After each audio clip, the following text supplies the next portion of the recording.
우리는 지금 대림절을 지나가고 있습니다. 대림절의 절기는 여러분 어떤 절기인가요? 대림절 하면 많이 들어보셨죠? 대림절은 이 땅에 참된 왕으로 오신 예수님의 탄생을 기념하고, 그리고 또 다시 오실 그리스도의 재림을 기다리는 절기, 그것이 바로 대림절입니다. 대림절은 총 4주간으로 지켜집니다. 그리고 마지막 4주간, 4주째 되는 주일은 우리가 잘 아는 것처럼 성탄절입니다. 이 땅에 구원자로 오신 예수님, 참된 왕으로 오신 예수님의 탄생을 축하하는 날, 그날이 성탄절이죠. 그러니까 예수님의 초림을 기념하는 성탄절은 우리 교회와 그리고 성도들에게 그래서 매우 중요한 날입니다.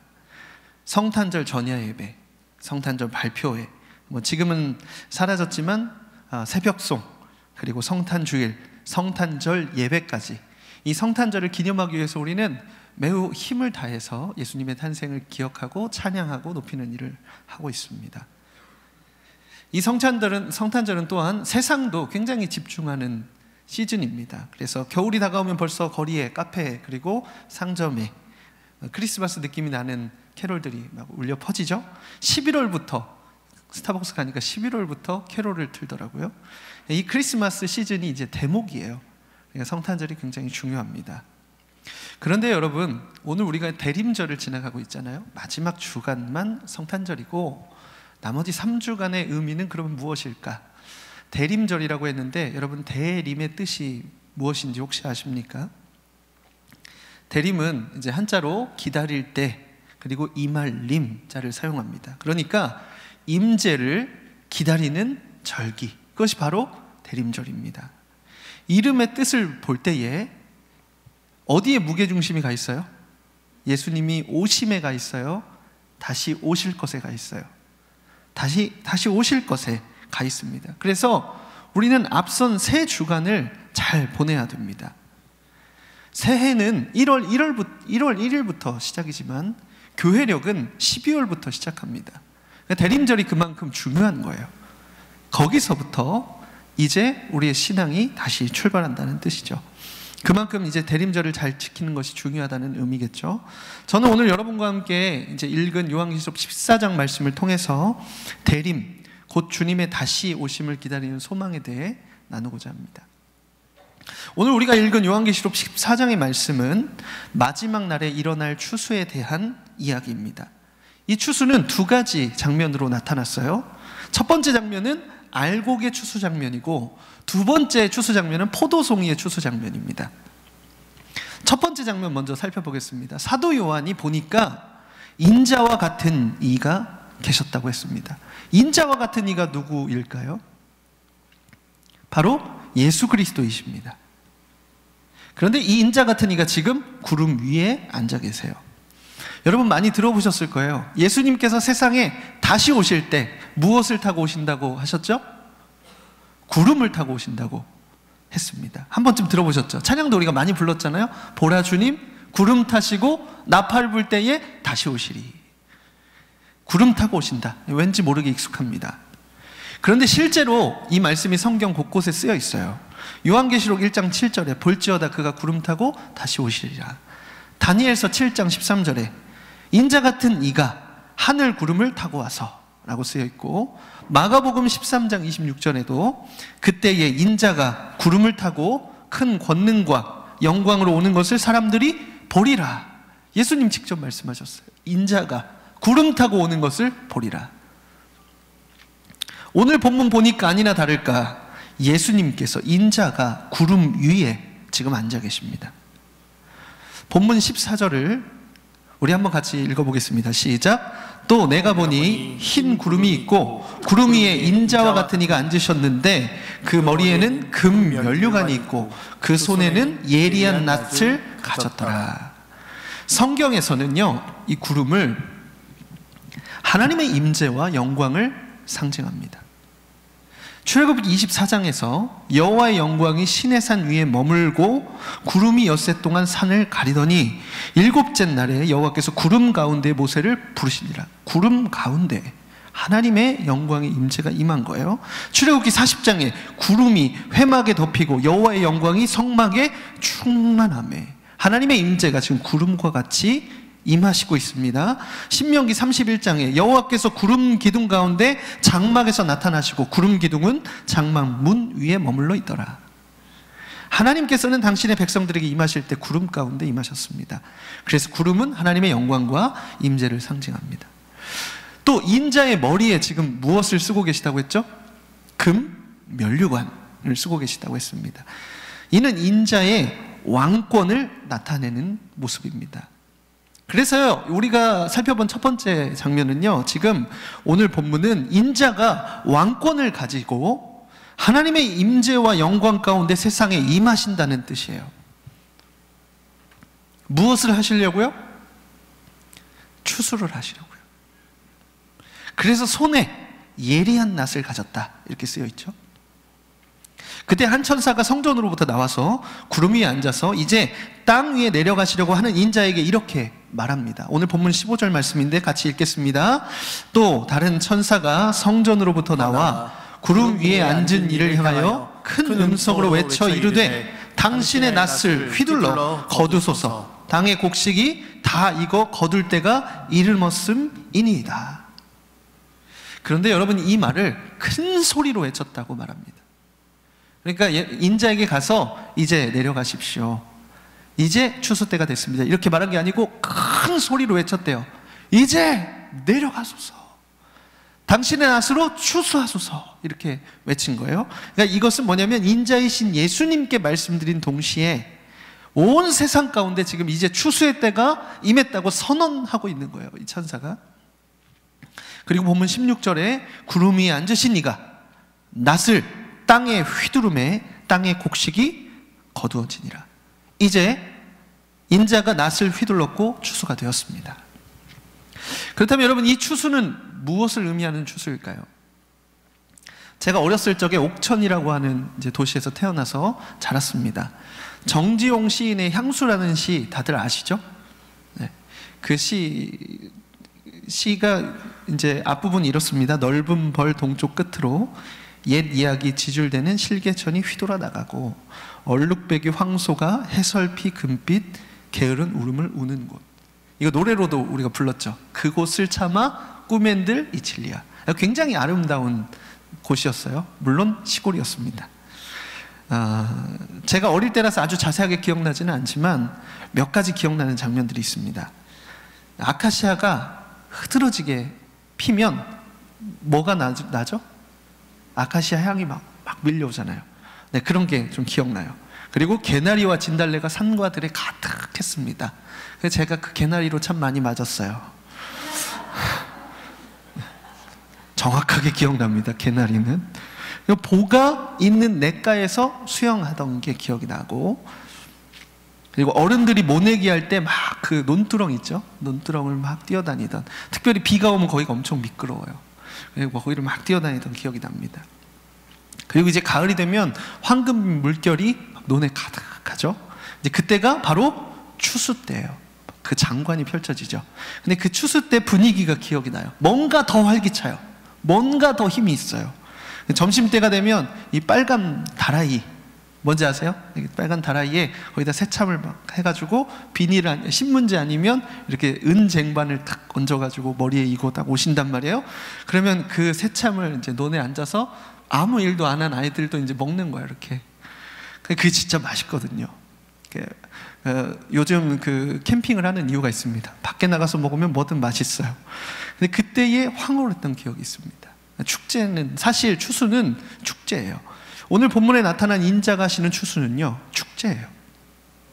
오랜 기다림 끝에 알곡을 모으시는 것입니다. 예수님께서 요한복음 4장 35절에서 열매가 익으면 곧 낫을 대나니 이는 추수 때가 이르렀기 때문이다 라고 말씀하셨어요. 열매가 익는다는 것은요, 그만큼의 시간을 견뎠다는 것을 의미합니다. 인자가 지금 하시는 추수는요, 환난을 견디고 의의 열매를 아름답게 맺은 성도들을 모으고 계시는 거예요. 이것이 예수님께도 기쁨이고, 당시의 고난과 핍박을 가운데 믿음을 지키며 그 마지막 때를 기다렸던 성도들에게도 축제의 날로 받아들여졌을 거예요. 그럼 이제 첫 번째 장면 살펴봤고 두 번째 장면 한번 살펴보겠습니다. 두 번째 장면은 포도송이 추수입니다. 첫 번째 장면과 두 번째 장면은 추수라는 공통점이 있습니다.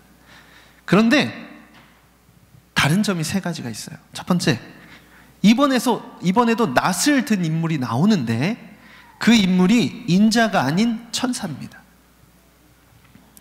예수님이 아니신 거예요. 그래서 본문 17절에 또 다른 천사가 하늘에 있는 성전에서 나오는데 역시 예리한 낫을 가졌더라.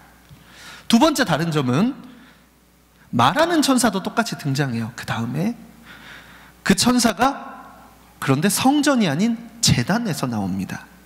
불을 다스리는 천사가 제단으로부터 나와서 포도송이를 거두어라 라고 똑같이 소리치죠. 그리고 세 번째 다른 점은 첫 번째 장면에서 알곡을 거두는 것에서 이 추수가 끝나거든요. 알곡을 거두고 끝나요. 낫을 휘두르시고 알곡을 거둔 다음에 거기서 끝나는데, 두 번째 장면에서는 포도송이를 거두어서 큰 포도주 틀에 던집니다. 그리고 거기서 큰 포도주 틀에서 즙을 짜요. 그러니까 뒤에 조금 더 무언가 액션이 있는 거예요. 요한은 이 포도주 틀을 진노의 포도주 틀이다 라고 쓰고 있습니다. 그리고 그 진노의 포도주 틀이 있는 장소가 성 밖이었습니다. 진노의 포도주 틀이 성 밖에 있다는 것은 무엇을 의미하는 것일까요? 우리가 본문 20절을 읽으면 그 의미를 알 수 있습니다. 본문 20절 말씀 한번 같이 읽어보겠습니다. 시작. 성 밖에서 그 틀이 밟히니 틀에서 피가 나서 말 굴레까지 닿았고 1600 스타디온에 퍼졌더라. 포도를 밟았는데 흘러나온 것이 뭐예요? 피입니다. 명백히 심판을 의미하는 것이죠. 이것은 악인들에 대한 심판을 의미하고 있어요. 무르익은 포도송이는요 탐스럽습니다. 그렇죠? 잘 익은 포도를 누구나 먹고 싶습니다. 과즙이 가득합니다. 그런데 여기서는 이 포도송이가 그래서 부정적인 의미로 쓰여졌어요. 이는 죄로 가득 채워진 악인들을 의미하고 있는 것입니다. 그 피가 흘러나왔어요. 흘러나왔는데 1600 스타디온에 퍼졌대요. 오늘날의 개념으로 말하면 300km입니다. 그러니까 이만큼 퍼진 게 아니고 300km면 서울에서 어디까지예요? 광주요?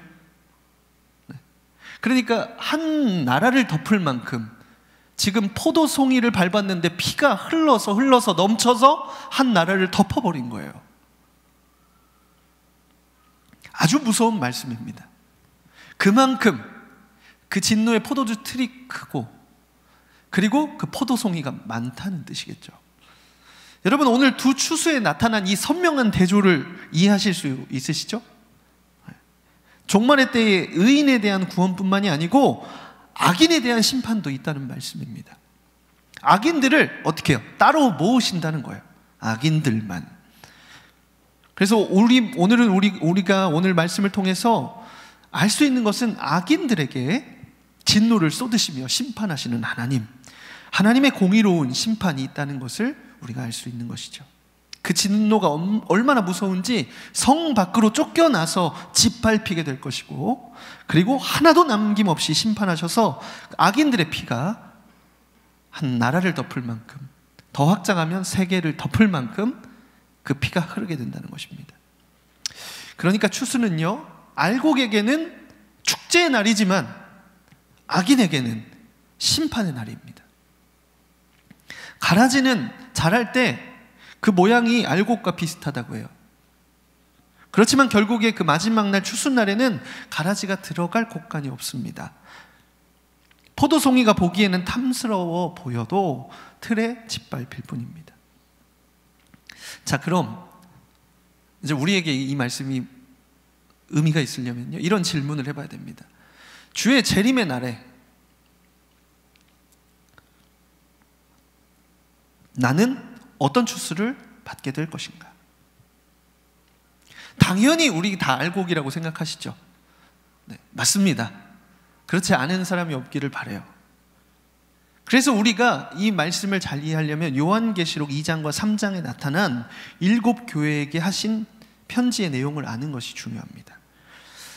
7교회 중에 맨 마지막 교회가 라오디게아라는 교회였습니다. 이 라오디게아 교회는 특징이 차갑지도 않고 뜨겁지도 않은 교회였습니다. 이유는 그 라오디게아가 굉장히 살기에 부유한 도시였거든요. 살기가 편해서 그랬어요. 라오디게아 교회의 성도들은 오늘날의 교회와 성도들의 모습과 굉장히 유사합니다. 그런데 그런 그들에게 주님이 뭐라고 말씀하셨는지 우리 한번 같이 읽어보겠습니다. 요한계시록 3장 15절에서 16절 말씀 시작. 내가 내 행위를 아노니 내가 차지도 아니하고 뜨겁지도 아니하도다. 내가 차든지 뜨겁든지 하기를 원하노라. 내가 이같이 미지근하여 뜨겁지도 아니하고 차지도 아니하니 내 입에서 너를 토하여 버리리라. 토하여 버리시겠대요. 주님이 다시 오시는 날에 곧 그 금초대를 거니시는 인자가 다시 오실 건데 다시 오시는 날에 토하여 버리시겠대요. 여러분, 예수님을 믿으면 어떻게 됩니까? 구원을 받습니다. 예수님을 구주로 모시면 구원을 받아요. 그런데 반드시 알아야 될 것은 토하여 내침을 받는 자도 있다는 거예요. 먹을 때 정말 맛있게 먹은 음식이 있죠. 정말 맛있게 먹은 음식도 토하면 쳐다보기도 싫습니다. 역해요. 내 속에서 나온 것이지만 그렇습니다. 그렇게 하시겠다는 거예요. 이게 얼마나 무서운 경고의 말씀인지 모릅니다. 예수님을 믿지만 이 세상의 것을 같이 추구하거나 그것만 추구하는 삶은, 그런 신앙은, 그러면 예수님께서 오실 때 토하여 내치는 신앙이라는 말씀을 오늘 이 말씀 전에 교회들에게 쓰는 편지에 적어서 보내신 것이죠. 그런데 서머나교회라는 교회는 조금 다르게 말씀하셨어요. 요한계시록 2장 10절에서 11절의 말씀인데 이것도 같이 읽어보겠습니다. 시작. 너는 장차 받을 고난을 두려워하지 말라. 볼지어다 마귀가 장차 너희 가운데서 몇 사람을 오게 던져 시험을 받게 하리니 너희가 10일 동안 환난을 받으리라. 내가 죽도록 충성하라. 그리하면 내가 생명의 관을 내게 주리라. 귀 있는 자는 성령이 교회들에게 하시는 말씀을 들을지어다. 이기는 자는 둘째 사망의 해를 받지 아니하리라. 여기서 둘째 사망이라는 말씀이 나오죠. 그러니까 육신의 죽음이 첫 번째 사망이라면 둘째 사망은 영혼의 사망, 곧 천국과 지옥을 말씀하는 것입니다. 곧 이 땅에서 그리스도인이 당하는 고난을 두려워하지 않고 믿음을 지키며 살아가는 자들에게는 이 구원이 있다는 말씀을 앞서 하신 것입니다. 여러분, 재림은요, 그렇다면 누가 기다릴까요? 재림은 세상에서 믿음을 지키려고 발버둥 치는 사람이 기다립니다. 라오디게아에 사는 교인들이 기다릴 수가 없어요. 이 세상이 안락하거든요. 이 세상에 살만하거든요. 주님 없어도 괜찮거든요. 근데 당장 주님이 계셔야만 되는 사람은 주님의 재림을 기다린다는 것이죠. 사실 재림을 기다리는 것은 선택이 아닙니다. 예수님을 믿는 믿음 안에 이 재림이 들어가 있어요. 한번 보시겠어요? 초림, 곧 예수님의 처음 오심, 그 성탄절, 처음 이 땅에 왕으로 오신 것을 예수님이 오셔서 사역을 하시잖아요. 공생의 사역, 그걸 초림이라고 말합니다. 그런데 초림, 그 다음이 뭐예요? 십자가에서 대속의 제물로 죽으심, 그 다음이 죽음에서 부활하심, 그리고 승천하심. 여기까지는 다 믿어요. 마지막이 뭐예요? 재림입니다. 이 5가지를 정확하게 믿고 신앙으로 고백하는 사람이 예수님을 믿는 거예요. 그런데 3번째까지는 믿고 4번째, 5번째를 안 믿으면 사실 예수님이 다시 오신다고 하시는 날에 큰일이 나는 것이죠. 여러분, 오늘 말씀처럼 주님 다시 오셔서 추수하실 때 그러면 우리 안에 있는 무엇을 보실까요? 무엇이 그 기준이 될까요? 바로 순전한 믿음입니다. 그러면 순전한 믿음은 무엇입니까? 섞이지 않은 믿음입니다. 순전한 믿음을 다른 말로 하면 그대로 믿는 것입니다. 그대로 믿는 것. 다시 오시겠다 하시는 말씀을 그대로 믿는 것입니다. 우리 교회를 세우신 이제 초대 목사님이 이성복 목사님이시죠. 이성복 목사님이 이 말씀을 그대로 믿으셨대요. 일화가 있어요. 그래서 옆집에서 큰 소리가 났어요. 뭐가 넘어져서. 그러니까 하던 일을 멈추고 밖으로 나가서 하늘을 쳐다보셨대요. 왜요? 주님이 영광 중에 뭐 타고 오신다고요? 구름 타고 오시는데 나팔 소리, 뭐 큰 소리 이런 거 난다고 하시니까, 그거 알고 있으니까 큰 소리가 나니까 팍 뛰어가서 하늘을 쳐다본 거예요. 구름이 심상치 않은 날에는 하늘을 계속 쳐다보셨대요. 주님이 오시나. 여러분, 섞이지 않은 믿음. 주님이, 저거는 무슨 구름이고 이건 무슨 구름, 이게 아니고 주님이 오시는 것을 기다리는 사람은 순수하게 믿는 거예요. 거기에 뭐 다른 것이 섞이지 않아요. 다시 오신대. 오시는 날 성도들을 모으신대. 언제 오시나? 이렇게 보는 것이죠. 여러분, 재림을 소망하면서 살면 그러면 우리에게 무슨 유익이 있을까요?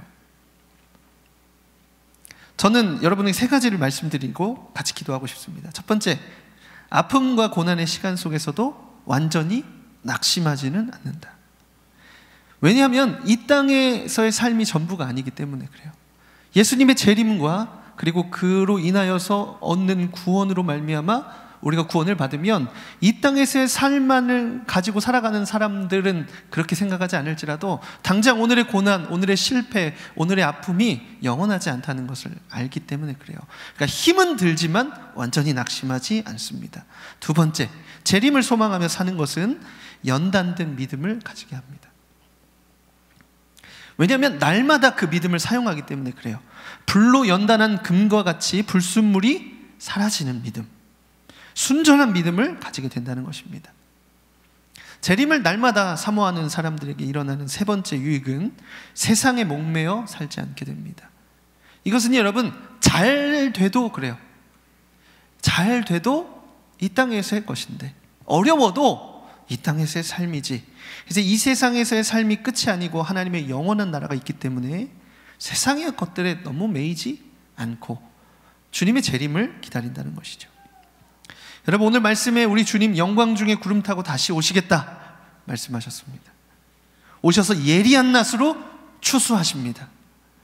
사랑하는 여러분, 우리가 이 사실을 꼭 기억하면 좋겠습니다. 그래서 현실의 아픔과 고난 가운데서도 우리가 인내하며 믿음을 지킬 수 있는 것은 주님이 오시는 날이 축제의 날, 기쁨의 날이기 때문인 줄 믿습니다.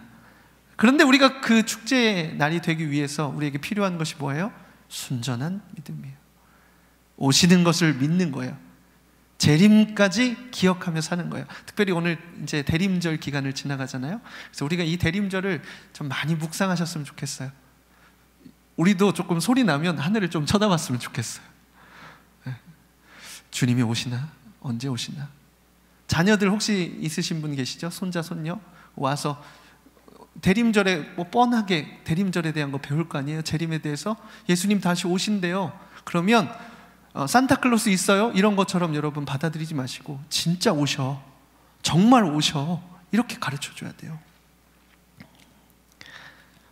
여러분, 오늘 말씀은 또한 심판의 날이 있다고 증언합니다. 이 땅에 악인들이 참 많아요. 그렇죠? 왜 그런 악인들을 그냥 두시는지 모르겠습니다. 그런데 이 심판은 우리가 바로 알아야 될 것이 우리의 소관이 아니라는 거예요.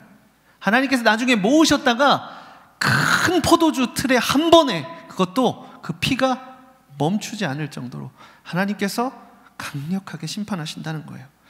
짐승을 따르며 성도를 핍박했던 악인들에 대해서 그 앞에 우리가 막 묵상했잖아요. 그들에 대한 심판이 반드시 있대요. 그러니까 심판을 또한 주님께 맡겨드리는 거예요.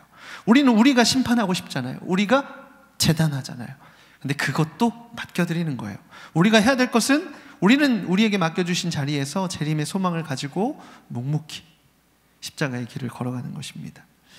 여러분, 그와 같은 은혜가 저와 여러분 가운데 있기를 간절히 소망합니다. 특별히 대림절 기간에 주님의 오심을 기념하고 무엇보다 다시 오심, 그것을 기다리는 저와 여러분의 삶이 되기를 간절히 축복합니다.